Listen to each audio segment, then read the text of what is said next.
بسم الله الرحمن الرحيم إن الحمد لله نحمده ونستعينه ونستغفره ونعوذ بالله من شرور أنفسنا ومن سيئات أعمالنا من يهده الله فلا مضل له ومن يضلله فلا هادي له ونشهد أن لا إله إلا الله وحده لا شريك له ونشهد أن محمدا عبده ورسوله أما بعد السلام عليكم ورحمة الله تعالى وبركاته. Allah subhanahu va taoloning go'zal ismlari bor. Robbimiz marhamat qiladi. Valillahil asmaul husna fad'uhu biha. Alloh taoloning go'zal ismlari bor, bas uni ular ila chorlanglar. Ya'ni Allohga mana shu go'zal ismlarni o'rtaga qo'yib duo qilinglar. Alloh taoloning go'zal ismlaridan Al-Quddus. Al-Quddus ismini Qur'on va sunnatda vorid bo'lishi. Qur'onda vorid bo'lishi. Astagfirullah.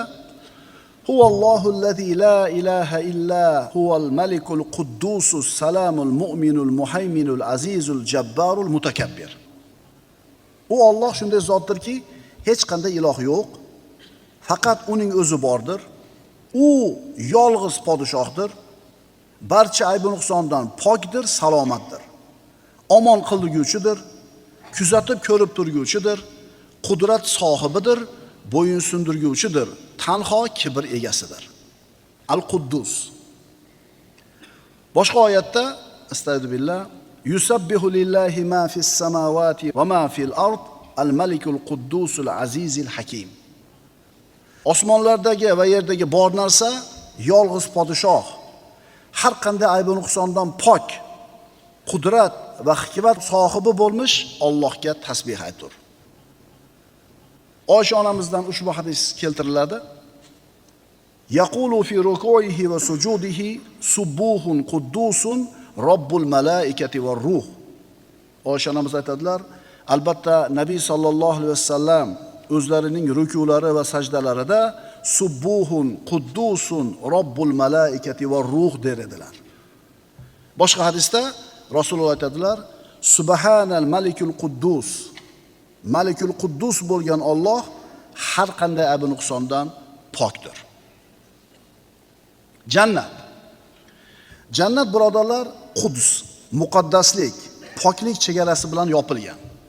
Chunki jannat dunyodagi hamma ayblardan, nuqsonlardan pok. Dunyodagi eng zo'r hayotni tasavvur qiling. 100 ta xizmatchisi bor, hashamatli qasr, yegani oldida, yemagani ketida.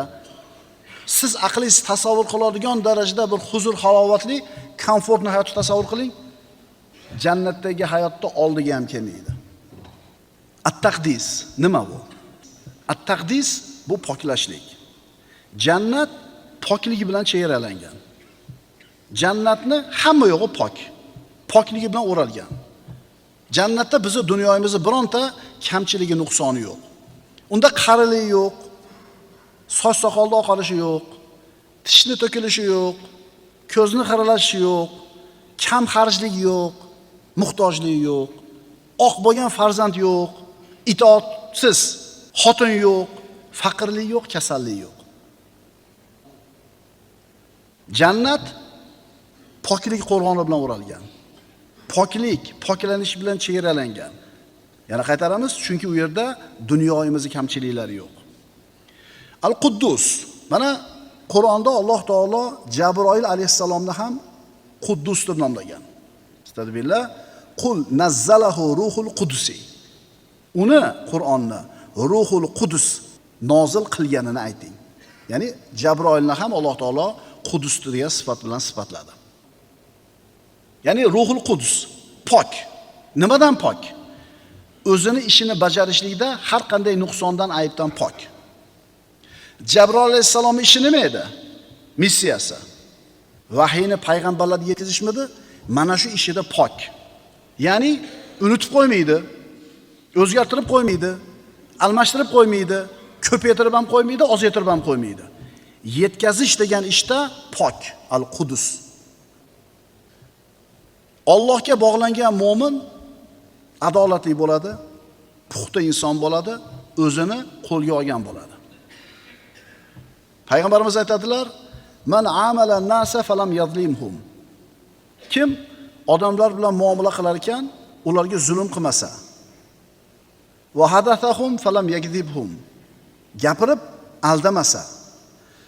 Va'da qilib xilof qilmasa, bas u kishi muruati komil, adolati zohir kimsalardandir. U bilan birodar bo'lish vojibdir, uning g'iybat qilishlik haromdir.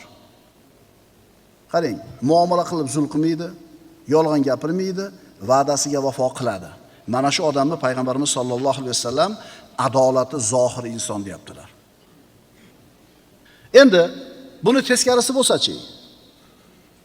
Zulm qilsa, yolg'on gapirsa, va'da berib bajarmasa, bunda insonning adolati, to'g'riligi yo'q bo'ladi. Shuning uchun payg'ambarimiz sollallohu alayhi vasallamning hadislari shunga dalolat qiladi. Sizni adolatingizga putur yetkazadigan ishlar bor. Nima u? Olish niyatingiz yo'q-ku, qulpuna chiqdimi deb bittani olib totib qo'yib ko'rishingiz. Kaptorchilar kulyapsizlar-a?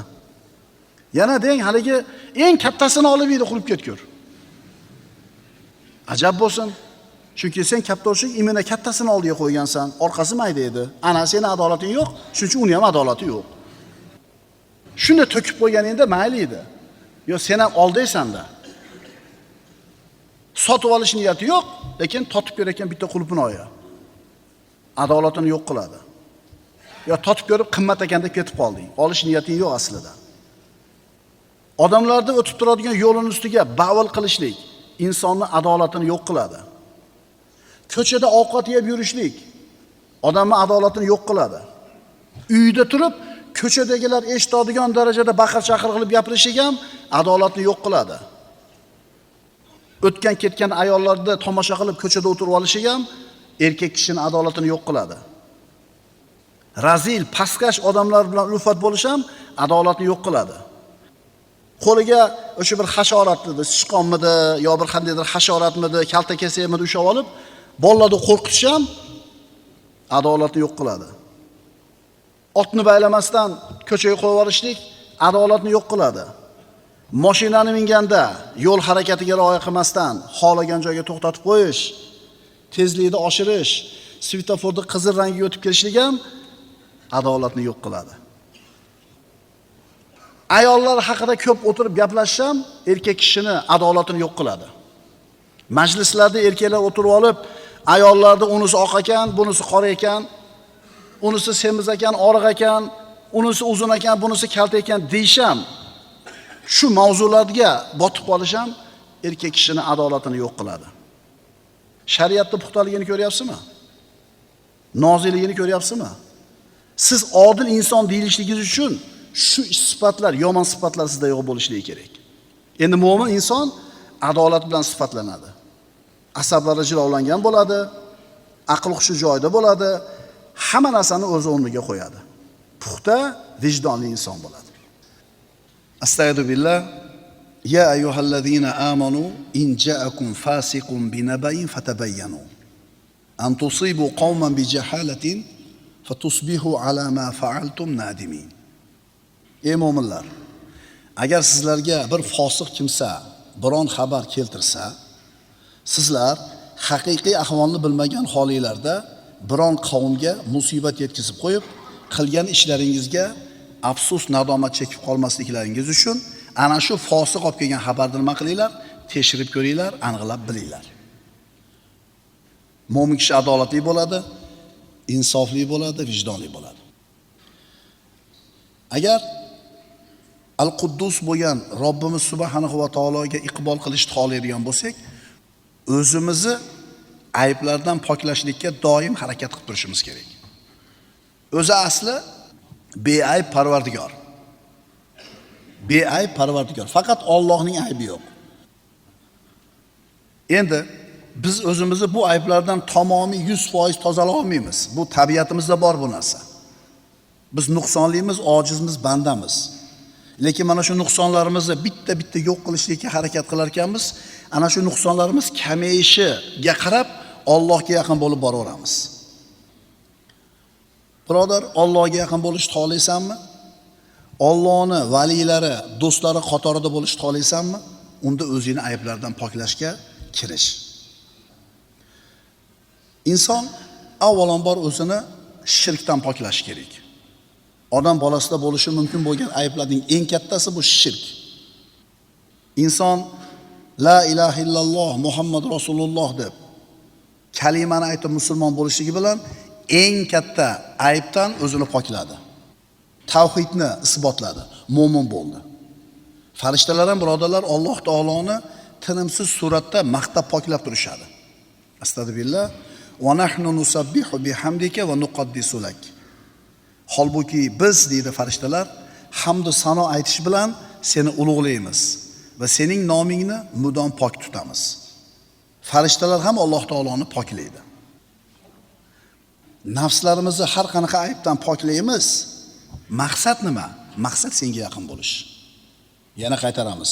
Allohga yaqin bo'lishini xohlasang, Allohning valilari qatoriga kirishini xohlasang, qo'lingdan kelganicha, imkoning yetganicha o'zingni ayblardan pokla.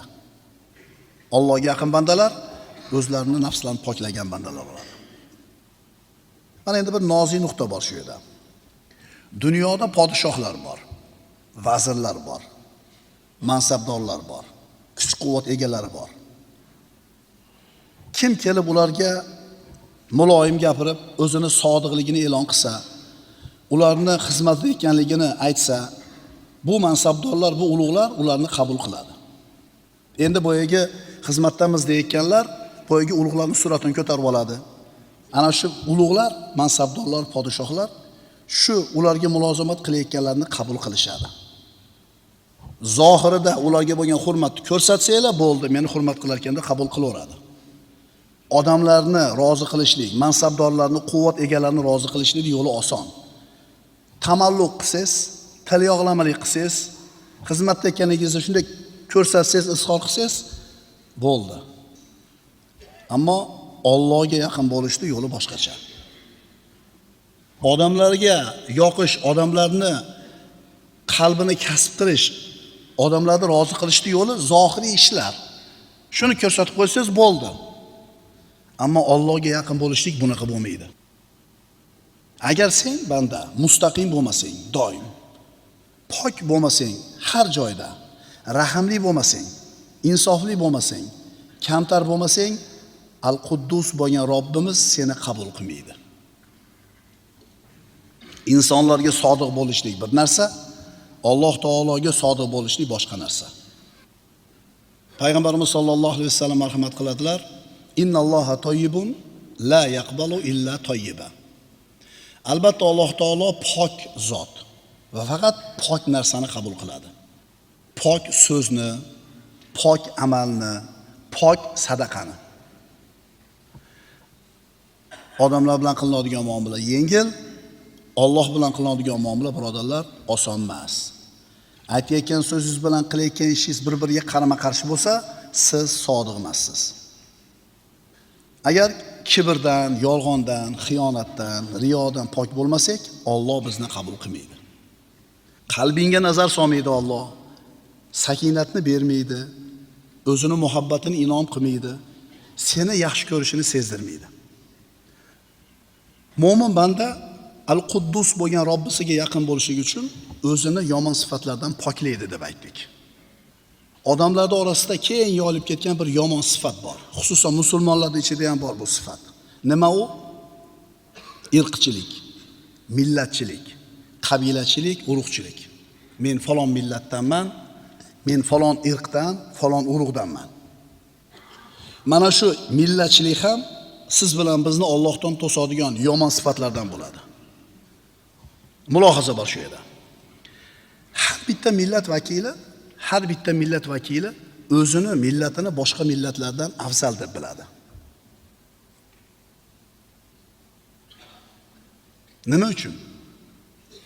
Millatchilik qilayotgan odam o'zini otasini millatini hammadan afzal deb biladi. To'g'rimi? To'g'ri. Hammamiz otamiz kim? Odam alayhissalom. Shundaymi? Shunday. Odam alayhissalomning millati qanaqa bo'lgan? Modomiki otasini millati, uni millati bo'lsa, va o'sha otasini millatini hammadan afzal deb biladigan bo'lsa, hammamiz otamiz bo'lgan Odam alayhissalom millati nima edi? Musulmon millati bor, kofir millati bor, bo'ldi. Bizning islomimizning ta'limotida ikki xil millat bor. Musulmon millati, kofir millati. Bizga bu narsani qizig'i bormi, yo'qmi? Payg'ambarimiz sollallohu alayhi vasallam aytganlar, millatchilikka, urug'chilikka da'vat qilgan bizdan emas.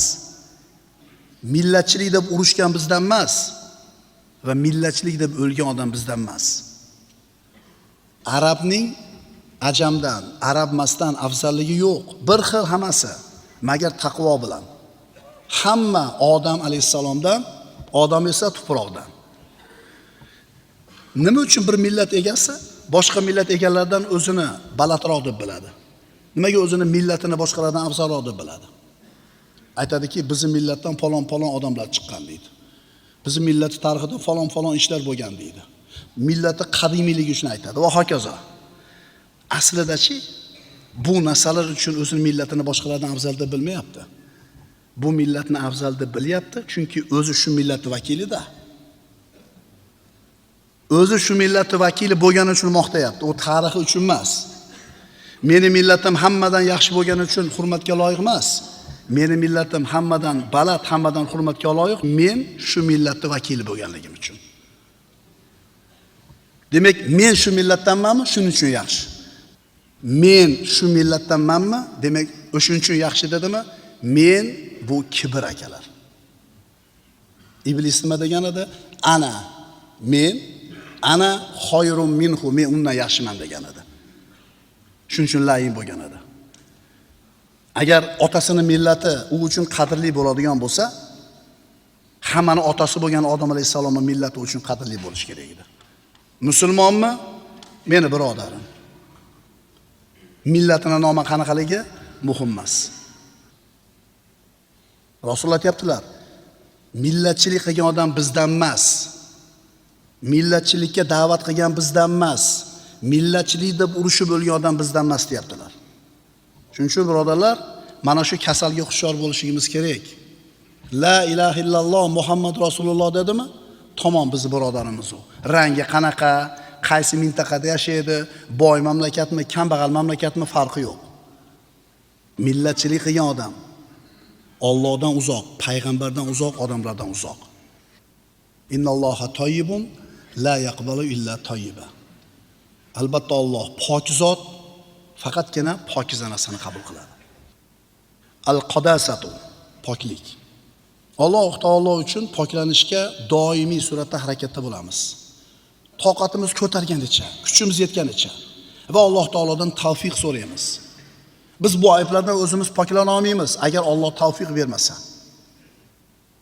Parvardigor, mana shu o'zimdagi bor ayblardan qutulishimga o'zing yordam ber, tavfiq bergin deb duo qilib so'raylik. Biz o'zimizga tashab qo'ysa hech narsa qila olmaymiz biz.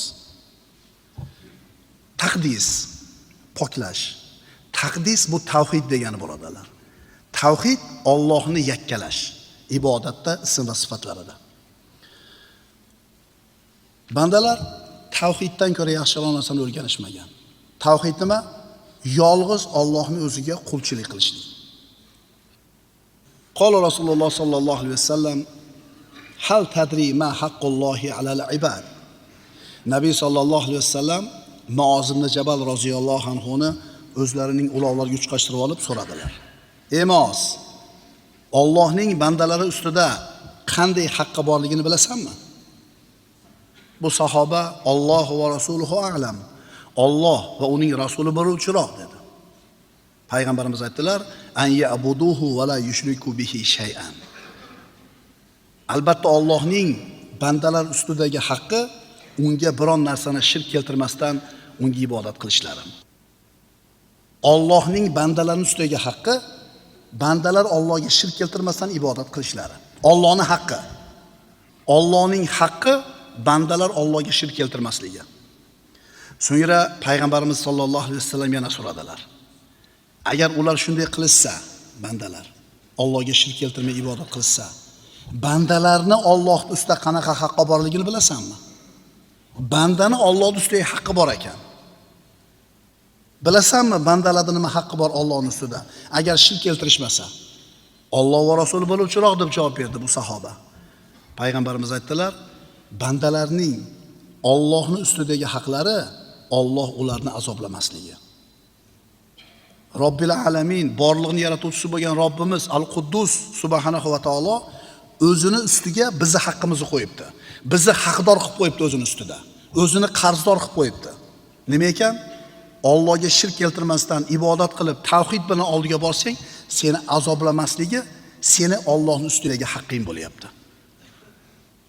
Shuning uchun birodar, o'zingni ayblardan pokla, Allohdan tavfiq so'ra, Allohga yaqin bo'l. Yahudlar da'vo qilishdi. Astagfirullah, nahnu abnaullohi va ahibbauhu. Biz deyishdi yahudiylar, Allohning suyukli bolalarimiz. Allohni suyganlarimiz, Allohning o'g'illarimiz va uni yaxshi ko'rganlarimiz. Alloh taolo ularni bu da'volarini rad qilib shunday dedi. Qul falima yu'azibukum bi dhunubikum bal antum basharun mimman xalaq. Ayting, u holda nega sizlarni gunohlaringiz sababli azoblaydi? Agar sizlar Allohni suyganlari bo'lsanglar, Allohning o'g'illari bo'lsanglar, o'zingizlar da'vo qilgandaqa nimaga azoblayapti? Yo'q, sizlar ham u yaratgan barcha odamlar kabi odamsizlar. Imom Shofiy mana shu oyatdan istinbot qilib aytadiki, agar ularning bu da'volarini Allohni yaxshi ko'rgan bandalarimiz, Allohning o'g'illarimiz degan da'volarini Alloh qabul qilganida ularni azoblamagan bo'lardi. Azobladimi? Demak, ularning da'volari botil. Agar biz ham da'vo qilsak, nimani? Biz Alloh taolo Qur'onda maqtagan ummatmiz deb. Astagfirullah, kuntum khayra ummatin ukhrijat lin-nas. Ey ummati Muhammad dedi Alloh taolo. Odamlar uchun chiqarilgan millatlarning eng yaxshisi sizlar bo'ldinglar dedi. Desa biz mana shu kalimani taqozosi bilan biz la ilaha illalloh Muhammad Rasululloh deganmiz deb turib, ana shu Alloh maqtagan yaxshi ummat biz desak-ku, lekin hayotimiz bunga to'g'ri kelmayotgan bo'lsa, ishlarimiz, fe'llarimiz, axloqlarimiz, bizni ham bu gapimiz yahudilarning da'vosiga quruq da'vo bo'lib qolish xavfi bor. Masjidga kelganda taqvoli musulmon, yaxshi odamlar chekirganda yaxshi odam, lekin tashqariga chiqib boshqa toifalarga qo'shilganda shularning bittasi bo'lib ketayotgan bo'lsangiz, biz ummatlarni yaxshimiz degan so'zingiz quruq da'vo bo'lib qoladi. Qul falima yu'azibukum bidunubikum. Agar sizlar Allohni o'g'illari, suygan bandalarimiz degan da'volar rost bo'lsa, nima uchun azoblayapsizlar? Azoblayaptimi? Demak, sizlar hal Allohning avliyolari emassizlar. أقول قولي هذا وأستغفر الله لي ولكم إن الله وملائكته يصلون على النبي يا أيها الذين آمنوا صلوا عليه وسلموا تسليما والسلام عليكم ورحمة الله وبركاته.